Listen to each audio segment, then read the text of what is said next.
30 pounds in my pocket, an invite to perform at the Edinburgh Fringe Festival, and a dream. I picked up H, a homeless man in Sheffield.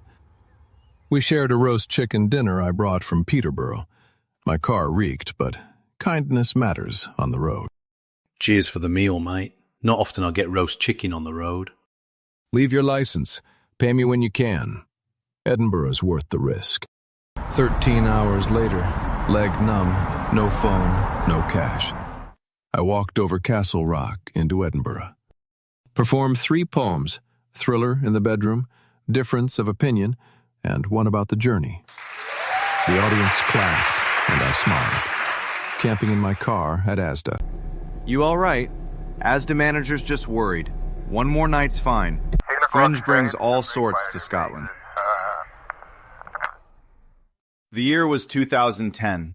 I had been in a poetry club first Wednesday of every month for about 6 months. After not finishing a basic GCSE English course, I still have a U grade in English, believe it or not. Just another British misleading official paperwork.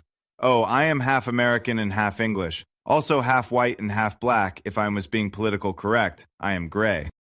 The poetry group was going to have a venue at the Edinburgh Fringe Festival.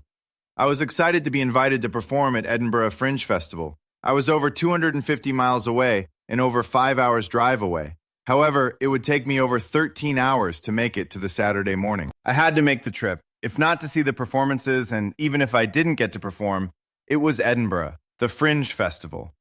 Just going was a great opportunity. To perform there, a dream for many people. Payday was Tuesday and the performance on the prior Saturday. I asked many people for a little cash to help me get to Edinburgh. It was a chance to perform at Edinburgh Fringe Festival. I had to make it there. I had 30 pounds for the petrol tank, about 2 lines, not even close to the amount of fuel I needed. On my search for cash, I had came across H, a homeless man from Sheffield. I heard his homeless story and asked if he wanted to return to Sheffield. I agreed to pick him up in 2 hours if he didn't move spots. I returned to H as promised, and we drove up the A1 north. I didn't know the main artery road vein in some places turned into 1 lane. We arrived in Sheffield. I wasn't counting on such a detour, and as I dropped H back at his town, I had cooked a roast chicken dinner whilst I had been preparing to travel to Edinburgh. So H and I ate a roast chicken dinner I had brought with me from Peterborough. It was about to be the last meal in a few days. My petrol wasn't going to make it to Edinburgh for the next day, Saturday. My car stinking of homeless man H. I pulled into a petrol station and filled my tank. I had thought I would leave my iPhone with the clerk and post him the cash.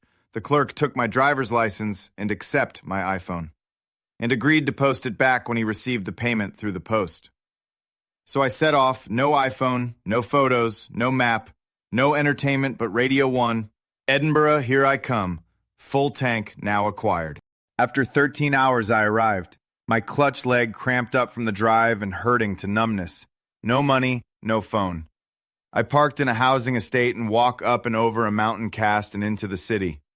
It seemed to me there must be a story of the Castle Mountain, and I envisioned the rock mountain dropping out the sky, saving a highly powerful god's wife, where she lived deep underneath. I kept seeing people I knew from my neighborhood, which I thought was odd, seeing so many locals, but after nodding hello to several familiar faces, I realized I didn't know them. They were off the television and not from in my neighborhood. No phone, no map. I found our venue and performed 3 pieces of poetry. Thriller in the Bedroom, Difference of Opinion, and one I wrote on the day about the mission to make it here. I had camped in my car in Asda supermarket car park in a lay-by in Dunbar for the next 3 nights. No food or water. My legs still numb, I went for a little walk, and I found I was at the seaside. I had no idea I was near a sea. I had no map. On returning to the car, 2 big burly police officers asked if the car was mine, and I told them the story of my arrival in Dunbar.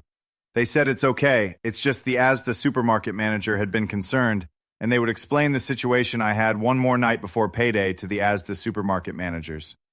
The police officer never came back. It was a few hours now until pay went in my bank, and I was done with Dunbar and wanted to travel back to England, although Scotland was amazing and looked untouched by the First and Second World Wars. On the last 4 hours, a passing car had broken down. It was a family like mine. The car was filled with moving bits. It was a great all-they, was a refrigerator strap in the boot, and they would been as my family moving. I push-started her blue car. It was neither a SUV but a hatchback of sorts, and her and kids went away. I told them my epic tale of traveling to the Fringe tale, and I bet you have lots of people doing things like this to get to the Fringe Festival. She looked stunned at my true tale and asked if I needed anything, food, water. Me, being English and polite, declined her offer of food and water and thanked her for being so kind. She thanked me for pushing her car to jumpstart it. Again, I said politely, "It's okay." 2 hours before payment, Fraser and a large teenager boy from the ladies and kids car knocked my window and explained the lady had sent him with food for me. I wolfed it down, a chicken curry and plain rice, but first politely declined. However, 3 days no food or no water, an English friend of mine often remarks, that's worse than SAS training. I told Fraser to watch this star, and told him if we turn it would reappear behind us. The star did. We turned back and the star was there again in front of us. It disappeared, and as we turned it was back again, facing us again.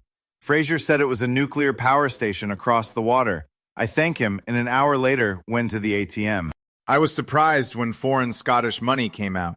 I didn't expect that the money from the ATM was going to be Scottish, and it was very difficult for the next few weeks explaining to English shopkeepers why all my money was all in Scottish banknotes. I filled my tank thanks to another lady and drove 250 miles home. Receiving a speeding ticket through roadworks a few weeks later, a temporary roadwork speed trap, my souvenir of my trip to perform at Edinburgh Fringe Festival 2010. I was locked up under a Section 3 for 6 months in a mental health hospital a few weeks later. Pity I didn't tell them any true stories. They had enough trouble writing the paperwork of my day-to-day workings within the loony house. That's another story for another time. As my iPhone 13 with my 500 stories on, only 8 under this profile so far, is burning in my hand, it's been overworked. And if you want another story, I best end this story here. But the story remains true. I indeed performed at Edinburgh Fringe Festival 2010. You could not make my story up unless you lived it. Edinburgh Fringe Festival is looming, however, this time I think to Edinburgh. I'll probably fly.